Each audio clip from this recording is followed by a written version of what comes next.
Professor Mutahi Ngunyi of Tyranny of Numbers fame is back with a bang.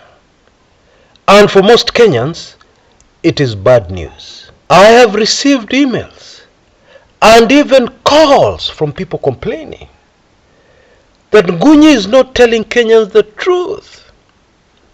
It would seem that most Kenyans are terrified that Ngunyi has crossed over to Kenya Kwanza. Okay? On my show today, we will dig a little deeper into this to unravel some shocking truths. Yeah? You see, in my opinion, the main problem why there's so much panic in Kenya at what the good professor is saying is because Ngunyi has been lifted very high in the minds of Kenyans, and many people take his opinion very seriously. Many people use his opinion to read Kenyan politics. However, when you know the truth, you will realize that Mutahi Ngunyi's recent moves to join KK, Kenya Kwanza, and William Ruto is nothing new. Yeah, indeed, it is what Professor Mutahi Ngunyi does all the time. So let's start this story at the beginning. The reason why Professor Mutahi Ngunyi came into the limelight is most interesting. It is mainly due to the fact that Kenya's third president, Emilio Stanley Mwai Kibaki, hated politics. He abhorred political mudfights and bickering. And all his political career, until he rose to the highest office in the land, he did everything in his power to avoid political mudfights. And yet we all know that this is the school of learning for politicians anywhere in the world. And so what Mwai Kibaki did was to kind of form a politics department in his administration. The whole idea was to have other people run the politics while he focused on being president of Kenya, on governing. And that's how Professor Mutahi Ngunyi came into the picture. By virtue of the position, this is not something you call a press conference to announce. There is no official title announced to Kenyans. But Professor Mutahi Ngunyi is the one who ran Mwai Kibaki politics. Now just be patient with me. This is very important in understanding what is going on right now. And so when the 2013 presidential polls came along, Mutahi Ngunyi had a big obstacle in front of him. Simply put, the obstacle was how to sell yet another Kikuyu presidency. Now, moving very quickly, if you want all the details, all the juicy details, you can catch my book, my latest book, Ngunyi's Tyranny of Fake Narratives. Yeah, I've not written a book in years. And this one that I'm releasing just today is quite something. It explains everything. I'll tell you a bit more about it later on my show today. Let's continue. And this problem of selling yet another Kikuyu presidency is what birthed the famous tyranny of numbers, which is a fallacy. It's not true. It was not true in 2013. It was not true in 2007. Because the truth is, Raila won the 2007 presidential elections. And even if you shoot back and tell me there's no documentary evidence, I will shoot back and tell you that the numbers we saw on television of the presidential vote tallies, before it was all switched off and Mwai Kibaki rigged himself in, had Raila Odinga leading by over 1 million votes. If the tyranny of numbers narrative was correct, that would never have happened. There's no way Raila would have been leading a presidential election by over 1 million votes. The important thing to note here is that the tyranny of numbers narrative is what paved the way for the rigging of the 2013 presidential elections, so that Kenyans would accept the results, so that Kenyans would take in the fake results as real. After all, they were given the tyranny of numbers narrative, which they believed, which they swallowed hook, line and sinker. But there's something else that the tyranny of numbers did amongst politicians. It raised the amounts on the invoices of Professor Mutahi Ngunyi. When you discover how much the professor was earning per week during the Uhuru administration, utaenda kwa choo ulie. Now I'm trying to move very quickly, so find details of that in my ebook, Ngunyi's Tyranny of Fake Narratives. Okay, it is something you should not miss if you need to understand what is going on here. So fast forward to the present. It is important to take note of the following fact that will shock most. It is not Professor Mutahi Ngunyi who approached William Ruto, UDA and Kenya Kwanza. No! The professor was approached to solve a problem for the Kenya Kwanza government. Let's be very clear on that. However, for the narrative to work, for this consultancy project to be successful, what project am I talking about?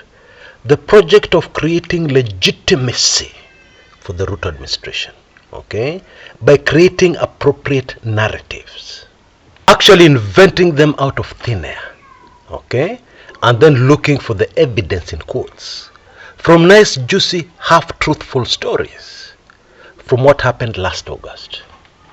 For all that to work, it must look like Ngunyi desperately went to search for Kenya Kwanza, desperately went to look for consultancy job with Kenya Kwanza, approached them and asked them, please, can I assist? That is how you're supposed to see it.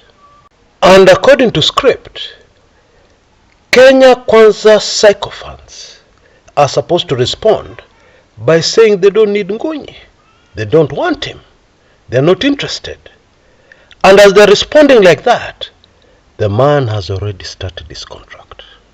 You know, the classic way to sell a lie or to sell propaganda is to peg it on the truth. You start with the truth and then you quickly twist it to go in the direction you want it to go. Yeah, you twist it into lies and falsehoods.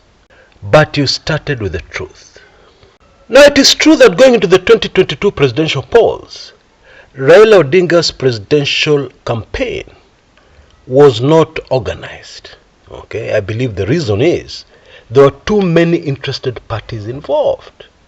And on top of that, there are also too many moles from Ruto who had been handsomely paid in the Raila Odinga campaign. That is true. However, Raila Odinga still won the presidential elections. If you shoot back he didn't win, then I'll shoot back. Why haven't the servers been opened? Because if he really lost, how difficult is it to open the servers and prove it and end this argument? But you and I know the servers can never be opened. Why? Because Raila won by a big margin. And what is more, he won an election that had still been rigged in favor of Ruto. That is the truth. Because without the rigging, Raila's landslide win in 2022 would have been historical. Never before have we had such a big margin in a presidential election between the winner and the loser. But alas, this is Kenya, where the loser is often announced the winner and the winner the loser. Nothing new about that. Ngunyi's narrative also tries to convince us that Azimio and Raila Odinga had no proper coordination with the Uhuru Kenyatta administration, yeah, and with the people who mattered in internal security to ensure that Raila won. Now hold on a minute. In my book, having those connections, having that influence with internal security is something called rigging an election. There's no other name for it. And we know Raila. Raila a boss is not interested in winning an election that has been rigged in his favor, or where he has gotten special advantages to win. And he has a long history of this. I've covered it on this channel several times. But of utmost interest to us in this video is a very major change, a very major shift in the Ruto administration, where Ruto has now invited an advisor. And you cannot invite an advisor whom you don't want to listen to. How do you do that? Where Ruto has invited an advisor he is ready to listen to, which means that the Ruto strategy has changed dramatically. And we're going to see the symptoms and the telltale signs of that shortly. But even more importantly, it is a sign of desperation in the Ruto administration. Things have definitely not been going well for him. He and his people are not enjoying the presidency because they have a deepening crisis and problem of legitimacy, okay, which Ngunyi is supposed to help sort out. In fact, is at the center of trying to sort this out, okay, and therefore with that information you totally understand where Professor Mutahi Ngunyi is coming from. You totally understand what he's saying, or what he's trying to say. The tyranny of numbers narrative was fake. The narratives being given to us right now by the professor are also naturally fake. It's that simple. And so now we have to ask ourselves the question, will the entry of Ngunyi change the way this Ruto-Raila battle is going? Will it suddenly start to give Ruto an edge over Raila? Because so far it has been all Raila, all Azimio, leading the way, winning the war, recording victory after victory in battle after battle. And we can't ignore the fact that Ngunyi has had major victories in the past. You can never ignore the track record of a man. Yeah, no matter what you want to believe, no matter what your emotions tell you, you cannot ignore the facts, the truth, and the track record of a man. Now don't get me wrong, I'm not saying Ngunyi will win hands down. I think there's going to be a very fierce battle of wits. And in my humble opinion, it is too little, too late for a Ruto turnaround. Yeah, let alone a victory. And I welcome any contradictory opinions. Any opinions contrary to what I'm saying, they're very welcome on this channel. But that's my view. But even then, I believe we can agree on one thing. The battle that we have before us is going to be epic. Oh yes, it is going to be fierce and super fascinating. Now today I release my ebook, Ngunyi, Tyranny of Fake Narratives. Yeah. It is available for only $4.99 or Kenya shillings 499. Go for it. It is a most fascinating read because it also reveals the way the Ngunyi-Itumbi partnership worked so well for President Uhuru Kenyatta. And it also reveals Uhuru Kenyatta's role in introducing social media, as a major political tool in the country called Kenya. And it explains how it happened and why. It had a lot to do with the 2007 presidential elections. And if you take me up on this offer, you'll also receive 2 months free subscription to my weekly intelligence briefings. Indeed, weekly intelligence briefings number 113 is being released today.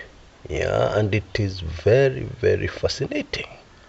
It also touches on these Ngunyi manenos and what is really happening deep in the Ruto administration. Don't even think of missing it. Until next time, this is Chris Kumekucha.